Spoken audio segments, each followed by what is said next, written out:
Salut à tous, on se retrouve aujourd'hui sur une vidéo d'initiation à Res Arcana, le jeu qui est sorti assez récemment sur Board Game Arena.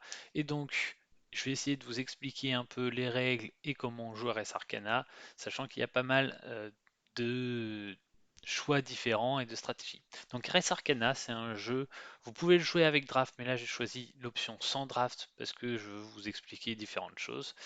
Et donc, vous avez deux héros de départ, deux mages, que vous allez devoir choisir. Donc vous allez en choisir un parmi les deux. Ici j'ai soit l'alchimiste, soit l'érudit. Comme ça j'aurais tendance à dire que l'érudit est mieux. Maintenant je vais regarder un peu plus dans le détail. Mais oui, je pense que je vais partir sur l'érudit. Vous avez 8 cartes. Alors c'est là où vous pouvez le faire avec des drafts, mais là je l'ai choisi de le faire sans draft. 3 cartes qui seront devant de main dès le début et 5 cartes qui vont constituer votre pioche. Si votre pioche est finie, vous mélangez toutes les cartes de votre défausse pour reconstituer une nouvelle pioche. Vous avez 10 cartes monuments, 2 qui sont visibles et 8 qui sont dans une pioche. Et à chaque fois qu'un monument sera acheté avec son coût ici en or et ses effets, on va remettre de nouveaux monuments. Et 5 lieux très spécifiques. Donc là, le bestiaire du sorcier, le récif des naufrageurs, excusez-moi, le bosquet sacré, les catacombes de la mort et les mines des nains. Donc c'est des points, des lieux qui vont vous permettre de vous rapporter pas mal de points. Ici je vais prendre l'érudit, je ne vois pas de stratégie spécifique à base d'or, donc je pense que l'érudit est mieux dans cette option-là. Vous avez à chaque fin de tour le choix entre 8 cartes qui sont ici, et donc va falloir choisir une des cartes. Mon adversaire, vu qu'il ne commence pas, a le droit de choisir en premier, et moi je pourrais choisir en deuxième, vu que j'ai l'avantage de commencer. Au premier tour, je vous conseille de prendre recherche, ça vous permet d'avoir une carte supplémentaire pour adapter votre stratégie en fonction des cartes que vous allez piocher. Maintenant, il y a d'autres cartes qui peuvent être très bien. La réanimation, si vous avez des cartes qui conviennent bien et assez fortes.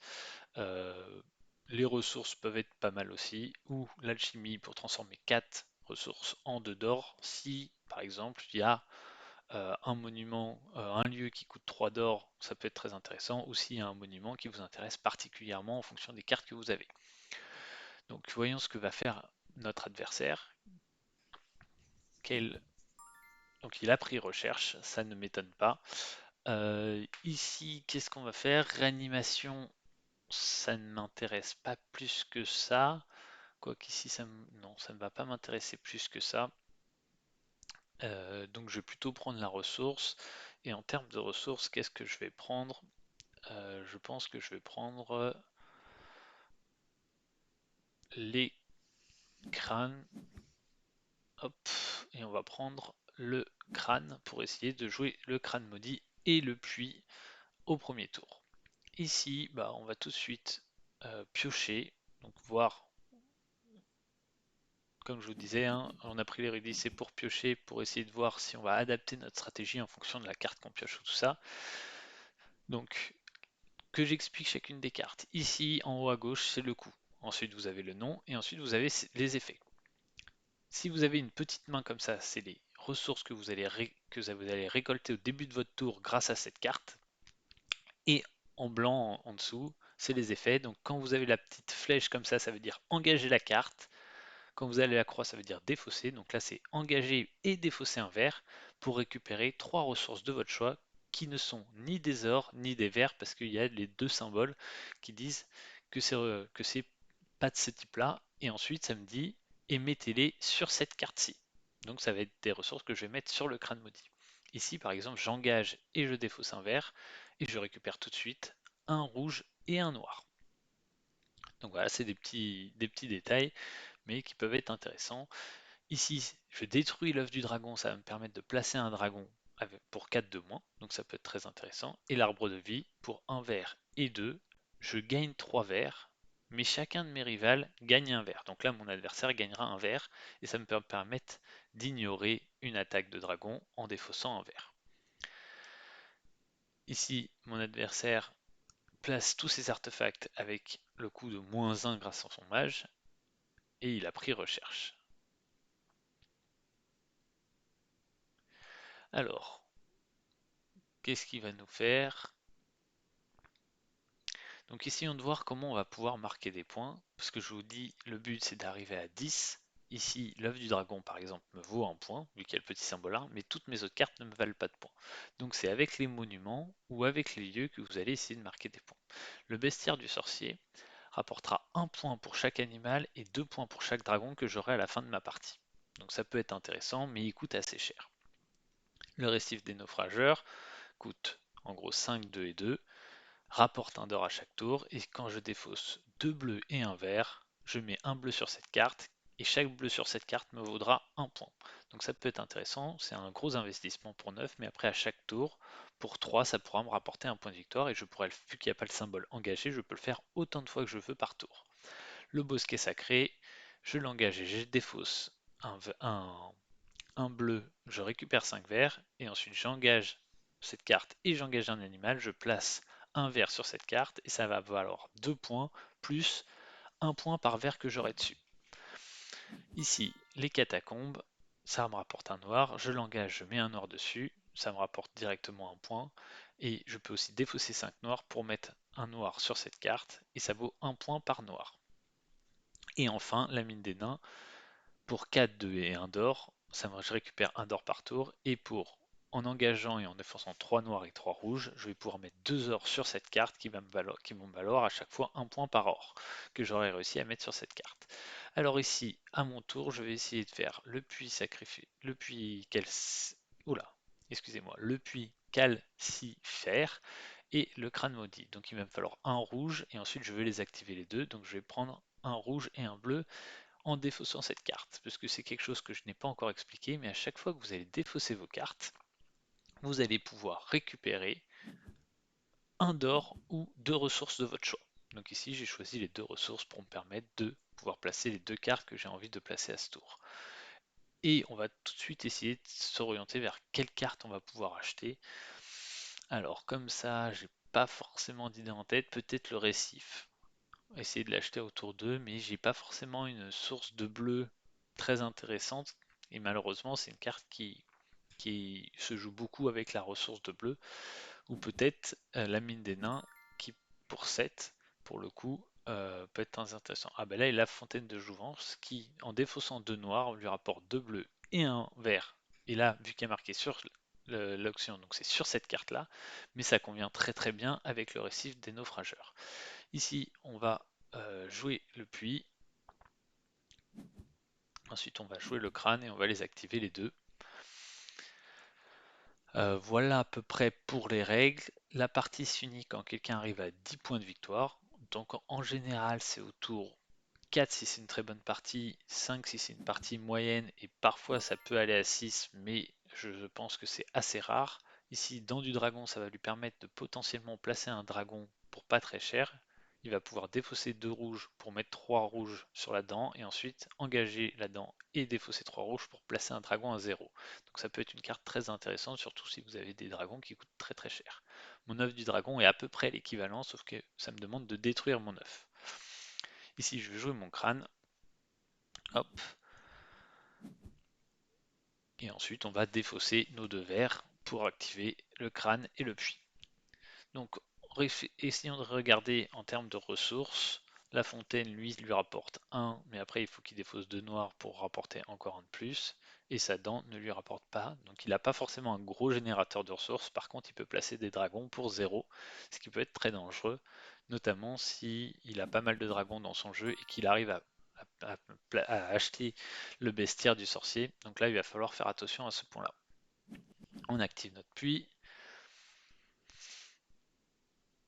Avec le crâne maudit, pour le coup, je peux aller récupérer pas mal de bleus qui pourraient me permettre d'acheter le récif si je veux essayer de l'embêter. Ou sinon, peut-être que je vais plutôt vers la mine. Parce que là, je récupère pas mal de noirs et de rouges. Ici, je peux récupérer aussi des noirs et des rouges. Donc la mine des nains peut être très intéressante pour moi sur cette partie. C'est peut-être ce sur quoi je vais m'orienter. Donc il me faudrait 4 rouges. Par contre, je vais pas pouvoir récupérer de vert, donc je vais quand même prendre un bleu au cas où je pioche une carte qui est intéressante avec les bleus. Hop, et je vais passer et je vais prendre la carte qui me permet de piocher en espérant pouvoir piocher une des bonnes cartes qui me permettent de faire un bon combo avec. Ici, j'ai une monture céleste, donc ça me permet de récupérer deux énergies au début de chaque tour, mais c'est pas non plus quelque chose d'exceptionnel, sachant qu'elle me vaut deux bleus et un rouge. Je vais quand même la jouer, mais c'est pas, je suis pas forcément content d'avoir pioché cette carte. C'est pas une carte que je trouve extrêmement forte. Alors, que fait mon adversaire? Je trouve l'artificier assez fort, hein, qui permet de jouer tous vos artefacts pour un de moins. C'est vraiment très très fort. Toc toc toc. Utilise recherche. Don du dragon.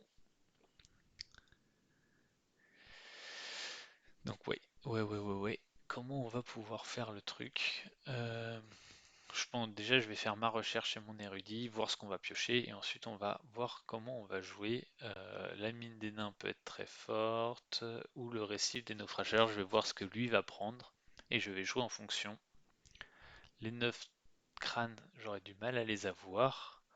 Maintenant ça peut être, si j'arrive à avoir 9 crânes, ça peut être très intéressant. Il a tout de suite passé à ce tour. Ah, c'est très bizarre. Il a rien activé. Bon bah nous on va jouer notre jeu, hein. Du coup, est-ce que je vais prendre plutôt la mine des nains ou le récif? Plutôt la mine des nains, je pense. La calice de vie peut être très intéressante également. Ok, bon, on va activer ça. Je vais aller prendre la mine des nains. Parce que ça me permet pour 6 de marquer 2 points. Donc c'est sûrement mieux quand même que les catacombes. Quoique ça me coûte que 9. Ah, je réfléchis. Ça me coûterait cher quand même d'aller chercher autre chose que la mine des nains. Donc on va aller chercher la mine des nains. Ah, mais je vais peut-être pas pouvoir l'acheter à ce tour, hein. Ah non, je vais pas pouvoir l'acheter à ce tour. Tant pis, on va piocher une autre carte, voir ce qu'on obtient. Source élémentaire, ça c'est assez fort. Je vais essayer de la jouer à ce tour. Sachant qu'elle me rapporte 2.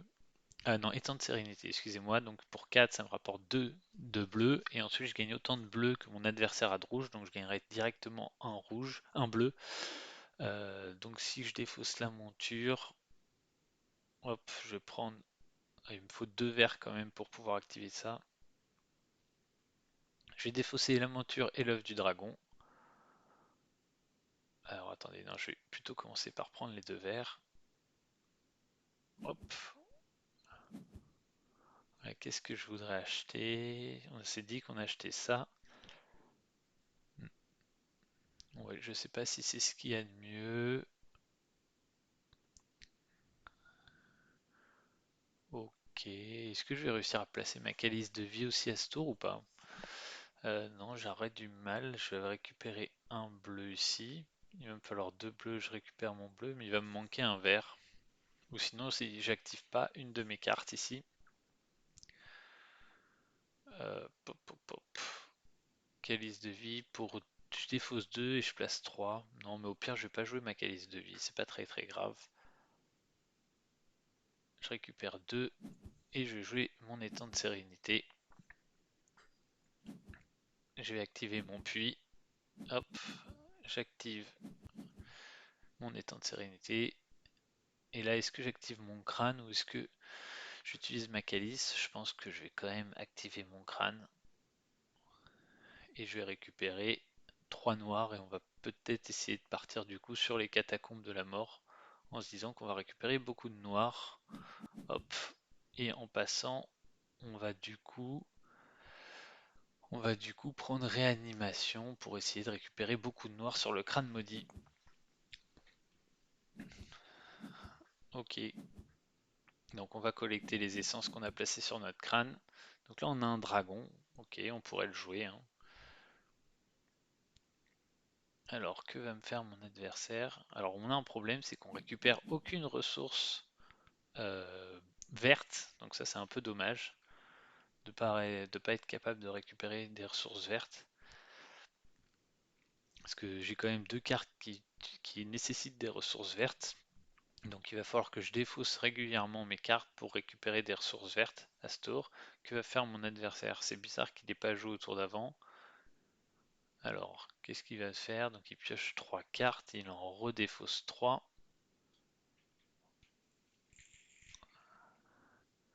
Alors, il doit défausser 3 cartes de sa main, ok, donc il va avoir 3 cartes dans sa main, mais j'ai du mal à voir sur quelle stratégie il s'oriente. À mon avis, il va quand même partir sur le récif hein, des naufrageurs, qui est très intéressant pour lui.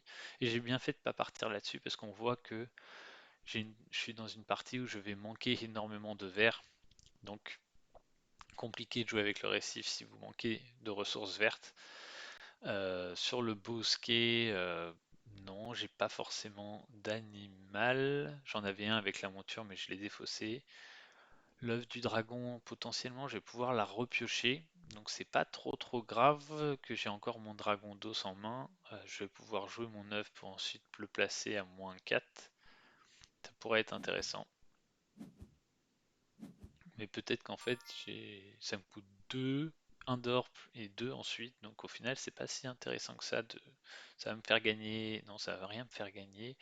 Ici, je vais piocher tout de suite une carte en utilisant une ressource rouge. Je n'ai pas forcément besoin de mes ressources rouges ni de mes ressources bleues d'ailleurs, vu que je veux partir sur beaucoup de noir.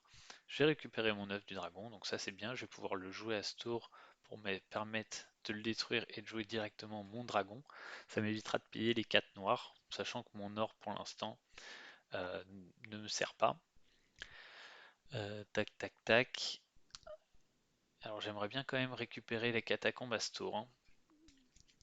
Oui, non, il va falloir plutôt que je récupère les catacombes à ce tour. Et pour les récupérer, il va falloir que j'active le puits sacrifice, le puits calicère. Non, de toute façon ça changera rien, j'ai pas de verre. Donc il va falloir que je défausse 3 cartes. Ah ça c'est dommage. Ou alors je fais réanimation sur mon érudit. Ah ça aussi ça peut se faire. Du coup ça me permet de... Je défausse 2 cartes pour... deux ressources pour piocher une carte qui va me permettre de défausser 2 cartes et de récupérer un noir. Bon, c'est pas forcément le meilleur coup, hein, mais il faut vraiment que je l'achète à ce tour. Donc au pire je défausse tout. Ici, il va avoir de rouge. J'ai peur qu'il active sa dent de dragon, donc je vais défausser tout de suite. Je vais activer tout de suite mon étang de sérénité pour récupérer deux bleus, vu que je récupère autant de bleus qu'il a de rouge. Vous voyez, j'ai beaucoup de bleus, beaucoup de rouge, mais je n'arrive pas à les utiliser. Est-ce qu'il n'y a pas un moyen que je les utilise, notamment en achetant ça? J'ai 5 bleus, potentiellement je peux défausser mes deux bleus, une carte pour récupérer deux verts. Ici, il joue la pierre philosophale qui va lui permettre de transformer des ressources classiques en or. Ok, potentiellement, on va faire ça, hein.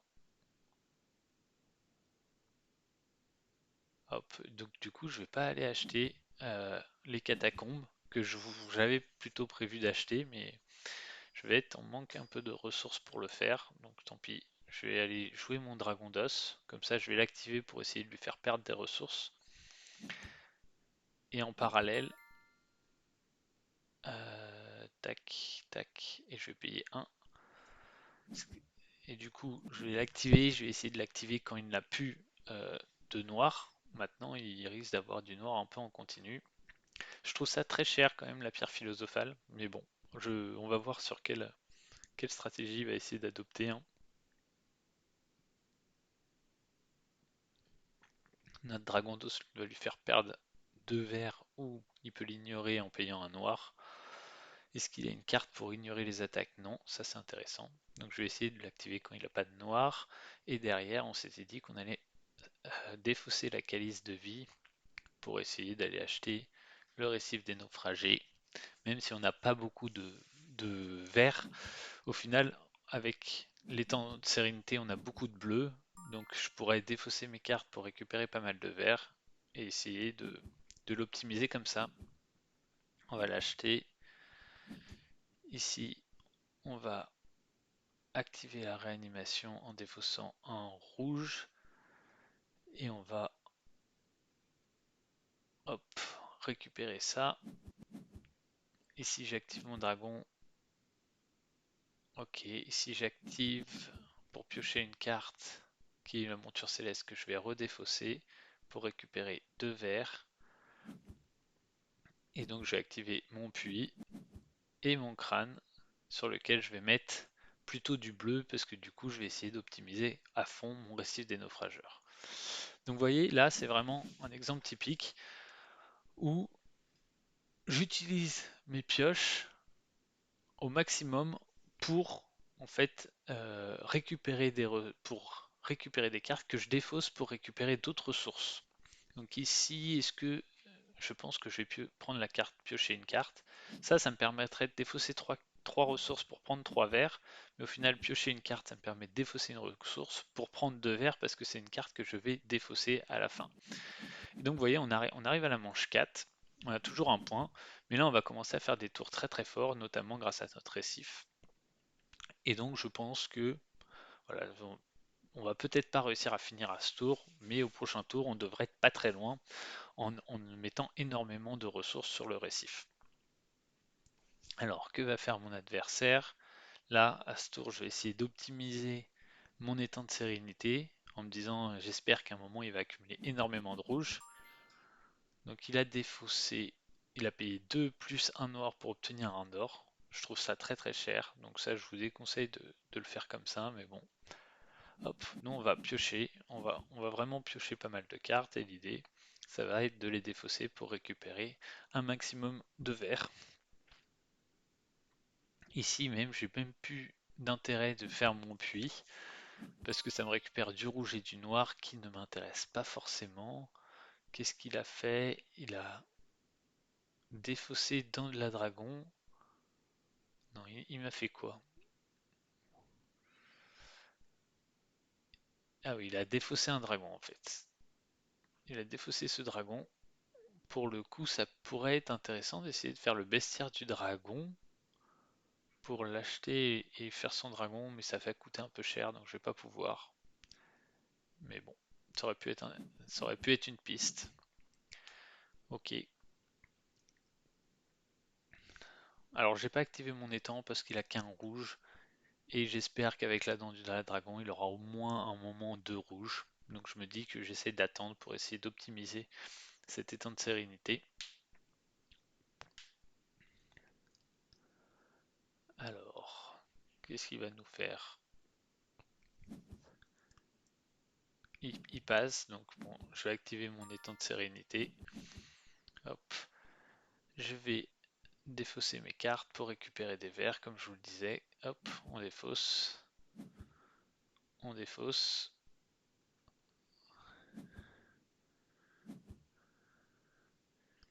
Et là, on voit un peu la synergie dont je parlais, où on utilise nos cartes pour récupérer nos ressources vertes et ensuite on met les éléments sur le récif un maximum. Ici, est-ce que j'ai un intérêt à utiliser le puits? Peut-être, peut-être, mais non, je ne vais pas l'utiliser parce que je préfère garder mes éléments. Et ici, j'ai pris réanimation parce que je me dis que ça va être un de mes moyens d'utiliser mes ressources rouges et noires pour réactiver une carte et je pense notamment réactiver les temps de sérénité pour essayer d'obtenir le plus possible. Ici, je vais laisser les essences bien sûr sur le récif, hein, ne jamais les récupérer. Et donc, hop, on arrive à la manche 5. Et là, normalement, si vous faites une bonne partie, c'est la manche où vous devez réussir à finir la partie. Alors là, je suis pas du tout sûr de réussir à la finir, hein, je vais pas vous mentir. Tac, tac, tac. On va défausser ça et on va piocher. Ici, il a que un rouge, donc comme tout à l'heure, hein, je ne vais pas essayer d'utiliser mon étang de sérénité tout de suite. Je vais essayer qu'il accumule un peu plus de rouge. Alors, qu'est-ce qu'il va nous jouer? comment je vais pouvoir optimiser ça? Donc il a deux rouges maintenant. Donc je me dis que l'étang de sérénité peut être intéressant. Donc je vais l'activer. Donc vous voyez, on est à 7. On va pouvoir passer à 4, potentiellement 5. Et là, ok, ça va être juste de finir la partie à ce tour. On va voir 4. Non, on n'arrivera pas à finir la partie à ce tour. Mais on sera pas si loin. Parce que là, je vais marquer 1, je vais être à 5. 6, 7, 8. En me défaussant de ça, genre, il me manquera un vert pour faire 9.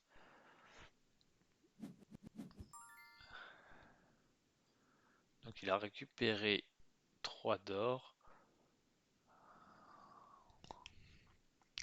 J'hésite. Est-ce que je réanime mon érudit ou est-ce que je réanime mon étang de sérénité? A priori, réanimer mon érudit est plus intéressant. Donc euh, je vais défausser une essence rouge. Hop, pour réanimer l'érudit. Et vous voyez, hein, les rouges et les noirs, je ne les utilise que pour défausser avec mon érudit, avec les réanimations ou avec d'autres cartes. Et j'utilise quasiment que mes bleus et mes verts pour marquer des points grâce à mon récif. Donc vous voyez, essayez d'avoir une stratégie pour marquer des points et d'enchaîner pour essayer d'optimiser vos coups. Ah bah j'aurais mieux fait de réactiver l'étang parce que du coup ça m'aurait rapporté une ressource de plus. Bon, c'est pas grave, je pouvais pas forcément savoir ce qu'il allait faire. Ici, je vais jouer mon œuf du dragon. Ça vaut un point pour un d'or, c'est toujours intéressant. Et je vais activer au maximum mon récif. Hop, je vais défausser pour récupérer 2 verres, comme d'habitude. Hop, on active. Donc vous voyez, on est à 8. On pourrait même défausser la calice que je vais faire pour être à 9. Hop, on va récupérer. Bon, non, je vais même recommencer. Je vais prendre un de chaque pour tout de suite valider ça. Hop, et là, je vais activer pour récupérer 3 bleus. Vous voyez, on est à 9. Donc je vous disais, une partie classique se termine à la manche 5.